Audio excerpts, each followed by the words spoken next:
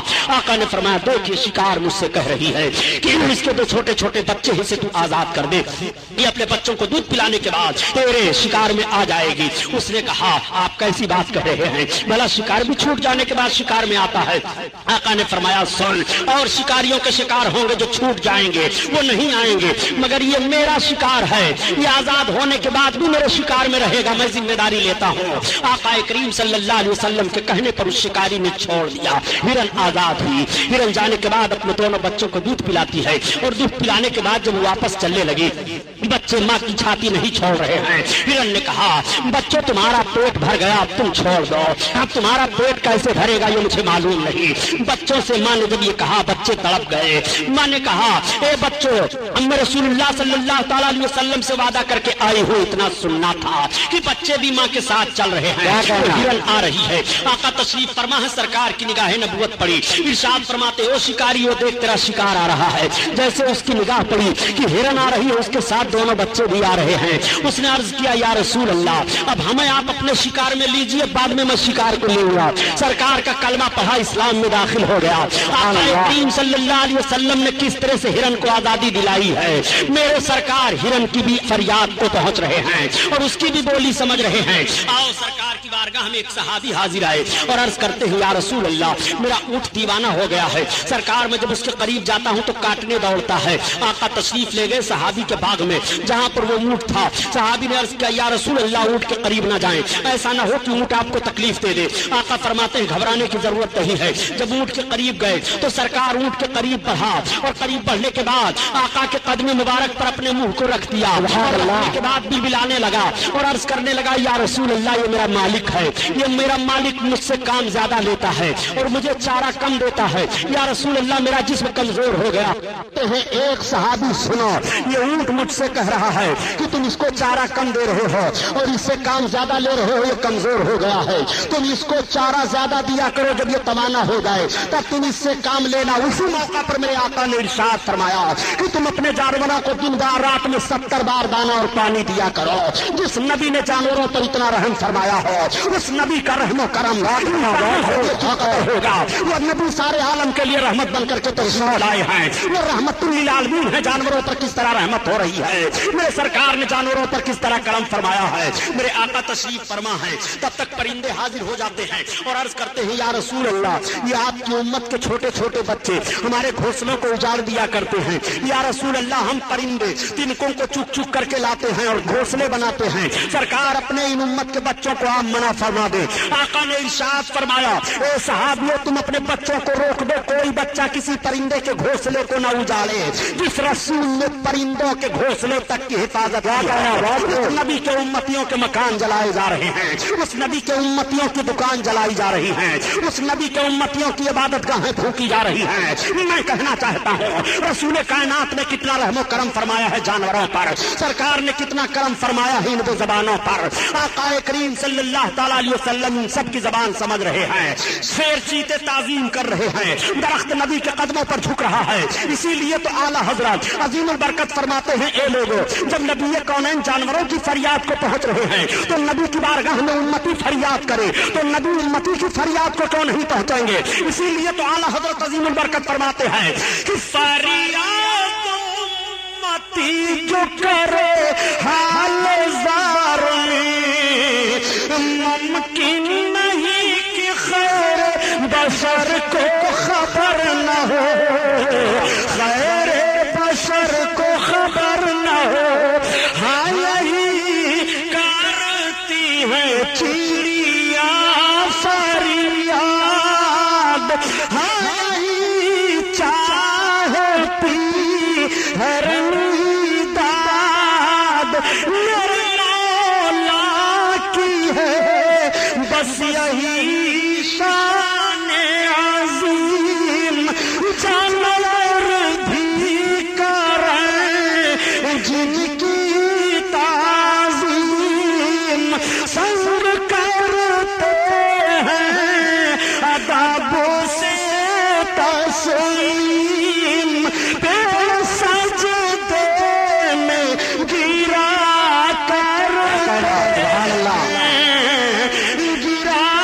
کرتے ہیں. سبحان اللہ. وسلم کی عمر شریف 4 برس کی ہو گئی ہے. نبی کونین صلی اللہ تعالیٰ علیہ وسلم کی عمر شریف 4 برس کی ہے. ایک روز میرے سرکار پہاڑی کے ایک چٹان پر تشریف لے گئے. تب تک پھر حلیمہ کے بچے دوڑے دوڑے آئے اور عرض کرتے ہیں ارے امی آج تو بڑا گڑبڑ معاملہ ہو گیا. حلیمہ نے کہا اور بے قراری کے عالم میں حضرت حلیمہ بھاگتی چلی جا رہی ہے. جب پہاڑی کے اوپر پہنچی تو دیکھا کہ میرے سرکار کھڑے ہو کر کے مسکرا رہے ہیں. حلیمہ نے پیشانی کا بوسہ لیا اور عرض کیا بیٹا کیا ہوا؟ آقا ارشاد فرماتے ہیں امی میں یہیں کھڑا تھا، 2 آنے والے آئے، انہوں نے مجھے زمین پر سلا دیا، میرے سینے کو شق کر دیا مگر خون کا ایک قطرہ نہیں نکلا. اور امی نہ تو مجھے کچھ درد ہوا، میرے سینے کے اندر سے انہوں نے کچھ نکالا اور کچھ رکھا جب سے مجھے بڑی تسلی حاصل ہے. میرے آقا کے مقدس سینے کو حضرت حلیمہ دیکھ رہی ہیں تو ٹانکے لگے ہوئے ہیں. رب تعالیٰ نے اس واقعے کو قرآن میں بیان فرمایا. الم نشرح لک صدرک، اے محبوب کیا تمہارے مقدس سینہ کو رب تعالیٰ نے کشادہ نہیں فرمایا؟ یہ واقعہ قرآن میں بھی بیان ہوا ہے. جب یہ معاملہ پیش آیا تب حضرت حلیمہ اب گھبرا گئی. اب حضرت حلیمہ نے پلان بنا لیا اور پوری آبادی میں اعلان کر دیا کہ اب میں محمد کو ان کے دادا کے پاس واپس لے کر کے جا رہی ہوں. حلیمہ سعدیہ سرکار کو واپس لانے کا ارادہ کر لیتی ہیں. پوری آبادی میں خبر پھیل جاتی ہے. آبادی کے تمام مرد تمام عورتیں آ جاتی ہیں. عورتیں اپنے گودوں میں بچوں کو لے کر کے آتی ہیں. اے حلیمہ جب سے یہ آئے تھے ہمارے بچے نظر بد سے محفوظ تھے، ان کا ہاتھ ہمارے بچوں کے سر پر رکھ دو. میرے آقا صلی اللہ علیہ وسلم ان بچوں کے سر پر اپنا دست نبوت رکھ رہے ہیں. راوی کا بیان یہ ہے کہ نبی کونین نے حلیمہ کے گھر سے چلتے ہوئے جن بچوں کے اوپر دست نبوت رکھا تھا، جب میرے سرکار نے اعلان نبوت فرمایا تو وہ سارے کے سارے لوگ اسلام میں داخل ہو گئے تھے. یہ برکت ہے میرے سرکار کے دست نبوت کی. اسی لیے تو اعلیٰ حضرت عظیم البرکت فرماتے ہیں کہ تم اپنے آقا کے دست نبوت کو دیکھنا چاہتے ہو، خدا قسم، خدا کی قسم نبی کے دست نبوت کا حال یہ ہے کہ ہاتھ جسم اٹھا کر دیا موجے بہار سماعت پہ لاکھوں سلام، لاکھوں سلام. اللہ اللہ. آقا کریم صلی اللہ تعالیٰ علیہ وسلم کو لے کر کے حضرت حلیمہ سعدیہ اب مکمل تیاری کر لیتی ہیں. ساری آبادی کے لوگ آئے ہیں الوداع پیش کرنے کے لیے.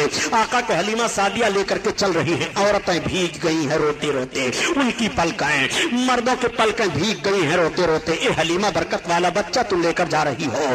حلیمہ ہماری آبادی کتنی خوشحال تھی. حلیمہ ہم کسی مصیبت و پریشانی میں نہیں تھے. حلیمہ جب سے یہ آئے تھے ہم نے بیماری کا منہ نہیں دیکھا تھا. حلیمہ ان کو تم لے کر کے جا رہی ہو. حلیمہ سعدیہ اب اپنی آبادی سے سرکار کو لے کر کے چلی ہیں. حلیمہ چلتی چلی آ رہی ہیں. ایک منزل پر ایسی جگہ حضرت حلیمہ پہنچی کہ پہاڑی کے درمیان ایک کنواں تھا. اس کنویں پر ایک عورت زارو قطار رو رہی تھی. تب تک حلیمہ سعدیہ پہنچ گئی. حضرت حلیمہ کو عورت دیکھتی ہے تو بڑھ کر کے لپٹ جاتی ہے اور عرض کرتی ہے اے آنے والی خاتون تم کون ہو؟ حضرت حلیمہ نے پوچھا پہلے وہ تم بتاؤ تمہارے آنسو کیوں گر رہے ہیں، تم زارو قطار رو کیوں رہی ہو؟ اس نے کہا بہن کنویں کے اندر دیکھو ابھی پانی ہچکولے کھا رہا ہے. اے بہن میں بھی سامنے والی آبادی میں جا رہی تھی. اے بہن معاملہ یہ ہے کہ میری گود میں میرا اکلوتا بچہ تھا، وہ پیاسا تھا، پیاس سے اس کی زبان باہر آ رہی تھی. کنویں کو دیکھ کر کے میں کنویں کے دراڑ پر کھڑی ہوئی، چھانک کر کے دیکھنے لگی کہ پانی کیسے نکال سکتی ہوں. تب تک میرا بچہ میری گود میں اچھلا اور اچانک میری گرفت ڈھیلی پڑ گئی، میرا بچہ کنواں میں چلا گیا. اے عورت اگر میں چھلانگ لگاتی ہوں تو میری بھی جان جائے گی، ہائے میری مدد کرو. حضرت حلیمہ سعدیہ فرماتی ہوں تم گھبراؤ نہیں، میرا نام حلیمہ سعدیہ ہے. یہ میرے ساتھ جو چل رہے ہیں محمد ابن عبداللہ سردار قریش عبد المطلب کے پوتے ہیں. تب تک حضرت حلیمہ سرکار کی طرف دیکھ کر عرض کرتی ہیں کہ بیٹا کیا ہوگا؟ ابھی نبوت و رسالت کا اعلان نہیں ہوا ہے. اپنے آقا نے آواز ہو. میرے سرکار کنویں کے دراڑ پر کھڑے ہوئے اور کھڑے ہونے کے بعد پانی کو دیکھتے ہیں. دیکھنے کے بعد لعاب پاک سرکار نے پانی میں ڈال دیا. مقدس تھوک پڑنا تھا کہ کنواں کا پانی پانی اچھال مارتا ہے، اور اچھال کے ساتھ ڈوبا ہوا بچہ بھی واپس آ رہا ہے۔ عورت دوڑ کر کے قدم پر گر پڑتی ہے اور عرض کرتی ہے اے حلیمہ تم اپنے ساتھ بچہ لے کر چل رہی ہو کہ کوئی فرشتہ لے کر چل رہی ہو؟ حلیمہ نے کہا تم نے یہی ایک واقعہ دیکھا تم گھبرا گئی ہو، ایسے نہ جانے کتنے واقعات میں نے دیکھے ہیں، انہی بنیاد پر تو ان کو ان کے دادا کے پاس لے کر کے جا رہی ہوں۔ چنانچہ عرض کرنے کا مطلب یہ ہے پیارے کہ میرے سرکار نے اپنا لعاب شریف ہی کنواں میں کیوں ڈالا؟ ویسے ہی سرکار فرما دیتے بچہ باہر نکل آتا تو بیان کیا جاتا ہے کہ اس کنویں کا پانی کھاری تھا، میرے سرکار کا لعاب شریف پڑ گیا تو کنویں کا پانی میٹھا ہو گیا، ایسا میٹھا ہوا کہ کوئی پانی اس کے مثال میں نہیں ہے۔ میرے سرکار نے مدینہ شریف کے کنویں میں لعاب شریف ڈالا تھا، اس وقت بھی پانی میٹھا ہو گیا تھا۔ اعلیٰ حضرت عظیم البرکت اسی لیے فرماتے ہیں کہ یہ نبی کا مقدس تھوک ہے کہ اگر پانی میں پڑ جائے پانی کھاری ہو تو میٹھا ہو جا رہا ہے، اس پانی کو پی لو تو صحت مند ہو جاؤ، اس پانی کو پیو تو پیاس دور ہو جائے، اس پانی کا کوئی مقابلہ نہیں کر سکتا ہے۔ نبی کا لعاب شریف پڑا ہے، اسی لیے تو اعلیٰ حضرت عظیم البرکت فرماتے ہیں کہ جس سے کھاری کوئی شیریں جا بنے اس زلال حلاوت پہ لاکھوں سلام، لاکھوں سلام۔ اللہ اللہ آقا کریم صلی اللہ تعالیٰ علیہ وسلم کو لے کر کے اب حضرت حلیمہ سعدیہ چلی۔ جب مکہ شریف ایک منزل رہ گیا تو حلیمہ سعدیہ دھوپ کی شدت تھی، پہاڑیوں کے پاس جھاڑیاں تھی، وہاں سرکار کو ٹھہرا دیتی ہیں اور اپنی ضرورت سے چلی جاتی ہیں۔ میرے آقا مکہ شریف کا راستہ لے لیتے ہیں۔ اب حلیمہ سعدیہ جو گھوم کر کے آ رہی ہیں تو حلیمہ نے دیکھا کہ محمد وہاں پر ہیں ہی نہیں۔ حلیمہ بہت پریشان ہو گئی، چیخنے لگی، چلانے لگی اور آواز دینے لگی سرکار کو۔ حلیمہ رو رہی ہے پہاڑیوں کے درمیان، حلیمہ چیخ رہی ہے، چلا رہی ہیں، روتی ہوئی پہاڑیوں کے درمیان چل رہی تھی کہ ایک بوڑھا عرب ملا۔ اس نے پوچھا خاتون تم کون ہو؟ حلیمہ نے بتایا کہ میں حلیمہ سعدیہ ہوں، میں قبیلے سعد سے آ رہی تھی، میرا بچہ غائب ہو گیا ہے۔ اس نے کہا یہ چلو پہاڑی کے اندر ایک ہمارا خدا ہے، ایک بت رہتا تھا، چلو تم اس کے سامنے اپنی فریاد پیش کرو، وہ بتا دے گا کہ تمہارا بچہ کہاں ہے۔